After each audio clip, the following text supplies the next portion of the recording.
Good morning welcome back to my channel. केमन आछो तोमरा सबाई? आशा करछि भालो आछो, सुस्थ आछो। आमिও किन्तु बेश भालो आछि। तोमरा पुरो ब्लगटा देखते थाको। आशा करछि এই ব্লগটা দেখে তোমাদের ভীষণ ভালো লাগবে।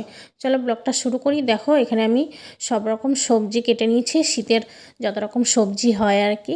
ফুলকপি, বিনস, গাজর, মটরশুঁটি, সাইডে রসুন কুচিয়ে নিয়েছি, পেঁয়াজ কুচিয়ে নিয়েছি, লঙ্কা কুচিয়ে নিয়েছি। আর দেখো দুটো ডিম নিয়েছি। তো কালকে করার না বাসি ভাত আছে, এই দেখো বাসি ভাত ছিল। তো এই বাসি ভাতটা কী করলাম, একটু ভাত ভাজা বলে না, তো ওইটাই করে নেব বলে এগুলো সব রেডি করে নিয়েছিলাম।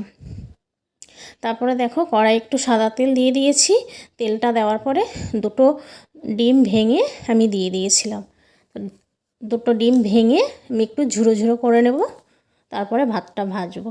তো বাসি ভাত তো শীতকালের ভাত নষ্ট হয় না, তো সেই জন্য বাসি ভাত ভাজা করে নেব বলে সেই জন্যই আর কি সব রেডি করলাম। আর ভাত ভাজাটা আমি করিনি, এই প্রথম আর কি করলাম। তো তোমাদের দাদাভাই বললো করো ভাত ভাজা, খেতে ভালো লাগে, তো ওই জন্যই ভাতটা ভাজা করে নিয়েছিলাম। তো দেখো ডিম তো ভাজা হয়ে গেছে, ডিমটা সাইডে রেখে দিয়েছিলাম। দিয়ে দেখো পেঁয়াজ, লঙ্কা, রসুন কুচিয়ে রেখেছিলাম, ওইগুলো দিয়ে দিচ্ছি আর কি। দিয়ে ভালো করে লাল লাল করে ভেজে নিচ্ছি। আর এই ভাত ভাজাটা খেতে না খুব ভালো লাগে জানো তো। আর একটু রসুনের গন্ধ খুব ভালো লাগে শীতকালে, তো ভাত ভাজাটা খুব ভালো লাগে, তো সেই জন্য টিফিন হিসাবে করে নিয়েছিলাম। দেখো তারপরে পেঁয়াজটা ভাজা হয়ে গেছিলো ভালো করে। তারপরে আমি যত রকমের সবজি কেটে রেখেছি এই সবজিগুলো দিয়ে দিলাম। দিয়ে তারপরে স্বাদ মতো নুন আর পরিমাণ মতো হলুদ গুঁড়ো দিয়ে দিলাম আর কি।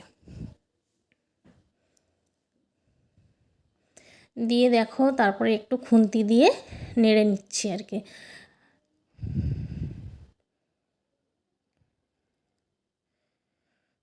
দেখো সবজিগুলো সুন্দরভাবে ভাজা হয়ে গেছে। এরপর আমি ভাতটা দিয়ে দিচ্ছি। খুব বেশি ভাত ছিল না, অল্প ভাত ছিল। তো রোজ রোজ কি টিফিন করব আর মাথায় আসছে না, তাহলে ভাত তো রয়েছে বাসি ভাত, তো ওই ভাত ভাজাটাই করি, তাহলে সবার টিফিনটা হয়ে যাবে। তো সেই জন্যই আর কি ভাতটা ভাজা করলাম। খেতেও বেশ সুন্দর হয়েছিল জানো তো। ভাতটা দিয়ে দেখো ভালো করে একটু নেড়ে নিচ্ছি। কিছুক্ষণ নেড়ে নেওয়ার পরে আমি যে ডিমটা ভেজে রেখেছিলাম, ঝুড়ো করে রেখেছিলাম ডিমটা ভেজে, ওই ডিমটাও দিয়ে দিয়েছি। ডিমটা দিয়ে ভালো করে নেড়ে নিচ্ছি ভাতটা।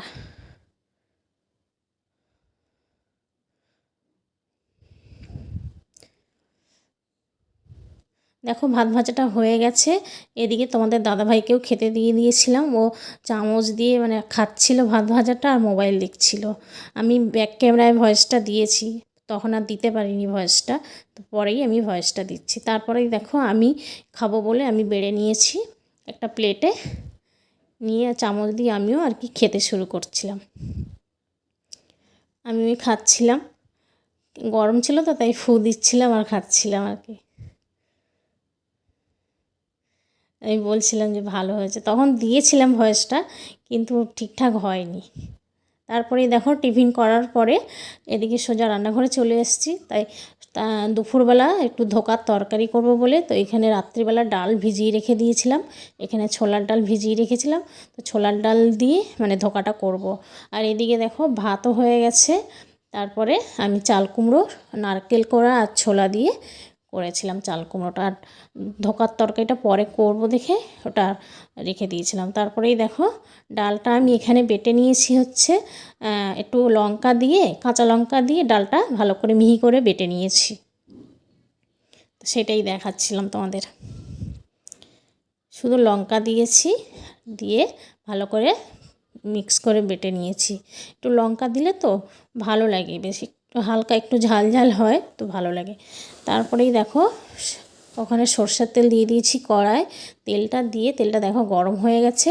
এরপর আমি ওই বেটে রাখা ডালটা তেলের মধ্যে দিয়ে ভালো করে আমি নেড়ে নেব, শুকনো শুকনো করে একদম নেড়ে নেব।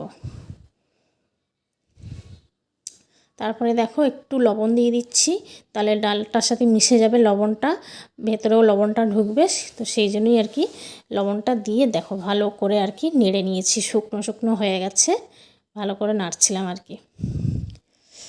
দেখো কত সুন্দরভাবে নাড়া হয়ে গেছে। নামিয়ে নিয়েছি। আর এখানে সাইডে একটা থালা নিয়ে নিয়েছি। থালার মধ্যে অল্প একটু সাদা তেল দিয়ে দিচ্ছি। আর তেলটা দেখো, তোমরা দেখে হয়তো ভাবছো তেলটা কালো কালো কেন। আগের দিন মালপোয়া করেছিলাম, তো সেই মালপোয়ার তেল খানিকটা বেঁচে গেছিলো, তো বাটিতে রেখে দিয়েছিলাম, সেই তেলটাই ইউজ করছিলাম। তেলটা দিয়ে দেখো একটু থালাটায় বুলিয়ে নিচ্ছিলাম ভালো করে, তাহলে ধোকাটা থালার মধ্যে মানে ডাল বাটাটা দিলে তো ধোকাগুলো কাটতে সুবিধা হয় আর তাড়াতাড়ি উঠেও যায়। দেখো ডালটা দেওয়ার পরে ভালো করে হাত দিয়ে সমান করে চেপে চেপে নিয়েছি, নিয়ে সেটাই তোমাদের দেখাচ্ছিলাম। তারপরে দেখো একটা ছুরির সাহায্যে আমি বরফির আকারে ডালটা কেটে নিচ্ছিলাম।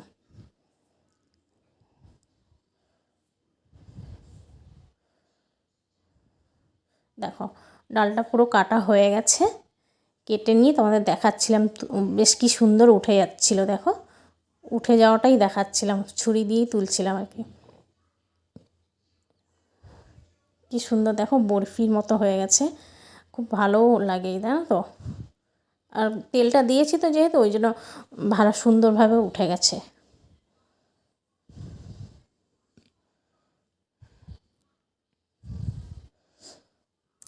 তারপরেই দেখো আমি এদিকে আবার চলে এসেছি রান্নাঘরে। তারপরে সাদা তেল দিয়ে দিয়েছি কড়ার মধ্যে। তেলটা কিন্তু গরম হয়ে গেছে। আমি একটা একটা করে ধোকাগুলো ভেজে নিচ্ছি। ধোকার ডালনা বলে না, তো সেই ডালনাটাই আর কি করবো। সমস্ত ধোকাগুলো ভাজতে তো টাইম লাগবে, তো অল্প একটু দেখিয়েছিলাম ভাজাটা। দেখো এক পিঠ হয়ে গেছে, উল্টে দিয়েছিলাম, সেই জন্য আবার দেখাচ্ছিলাম তোমাদের যে খুব ডিপ করেও ভাজছি না, মানে খুব কড়া করেও ভাজিনি, খুব হালকা করেও ভাজিনি, মিডিয়াম করে ভেজে আর কি তুলে নিচ্ছিলাম।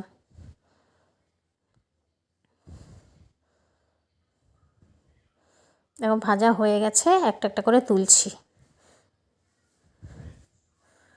ধোকাগুলো ওই সাইডেই রেখে দিয়েছি, আর এক্সট্রা কোনো থালা নিইনি। দেখো সমস্ত ধোকা ভাজা হয়ে গেছে, তো সেটাই দেখাচ্ছিলাম তোমাদের। আর এখানে আলু কেটে নিয়ে নিয়েছি লম্বা করে, আর টমেটো কেটে নিয়েছি। আর এখানে দেখো মিক্সিতে পেস্ট করে নিয়েছিলাম, আদা লঙ্কা সামান্য জিরে নিয়ে পেস্ট করে নিয়েছিলাম। তারপরে দেখো কড়ায় একটু সর্ষের তেল দিয়ে দিয়েছি, দিয়ে দেখো তেলটাও গরম হয়ে গেছে। এখানে আমি ফোড়নে দিয়ে দিচ্ছি তেজপাতা আর গোটা জিরে। দেখো ফোড়নটা দেওয়ার পরে আমি আলুগুলোও দিয়ে দিচ্ছি। আলুগুলো দেখো সুন্দর করে ভাজা হয়ে গেছে। এরপর টমেটো কুচিগুলোও দিয়ে দিচ্ছি। টমেটো কুচিটা দেওয়ার পরেই দেখো স্বাদ মতো নুনও দিয়ে দিচ্ছি। নুনটা দেওয়ার পরে যেই মশলার পেস্টটা করেছিলাম, পেস্টটাও দিয়ে দিচ্ছি। দিয়ে তারপরে দেখো পরিমাণ মতো হলুদ গুঁড়ো দিয়ে দিচ্ছি, পরিমাণ মতো জিরের গুঁড়োও দিয়ে দিচ্ছি,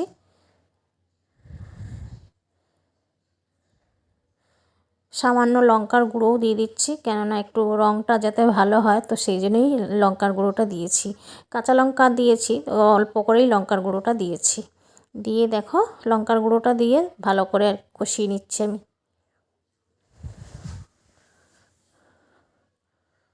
সুন্দর করে কষিয়ে নেব। আর কষানোর সময় এত সুন্দর একটা সেন্ট উঠছিল না যে তোমাদের কি বলবো। তোমরা একবার বাড়িতে ট্রাই করতে পারো। যারা নিরামিষ খেতে পছন্দ করো না, তারা এরকম ট্রাই করে দেখতে পারো, ভালো লাগে। সবসময় তো একঘেয়েমি নিরামিষ ভালো লাগে না, একটু চেঞ্জ করে খেলে ভালোই লাগে। দেখো সমস্ত কষানো হয়ে গেছে, মশলা আলু সব কষানো হয়ে গেছে। মশলা ধোয়ার যে জলটা ছিল ওটা দিয়ে দিলাম, আর তারপরে আরও কিছুটা জল অ্যাড করে দিয়েছি। তারপরে দেখো ঢাকনা দিয়ে দিলাম।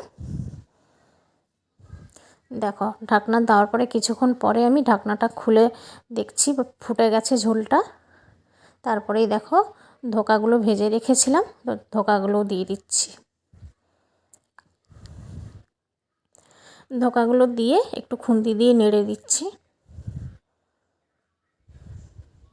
সিদ্ধ হবে, তো আবার একটু ঢাকা দিয়ে দেব। দেখো, তারপরে ঢাকনাটা খুলে দেখে নিচ্ছি। দেখো, ঝোলটাও অনেকটা মরে গেছে আর সব সিদ্ধও হয়ে গেছে, আলু ধোকা সবটাই সিদ্ধ হয়ে গেছে। কত সুন্দর দেখতে হয়েছে, দেখো কালারটাও খুব সুন্দর হয়েছে। তারপরে একটু আমি চিনি দিয়ে দিচ্ছি, কেননা যে কোনো নিরামিষে না একটু চিনি না দিলে টেস্টটা বোঝা যায় না। তারপরে দেখো একটু গোটা গরম মানে গুঁড়ো গরম মশলা দিয়ে দিলাম, দিয়ে একটু নেড়ে চেড়ে আমি নামিয়ে নিচ্ছি।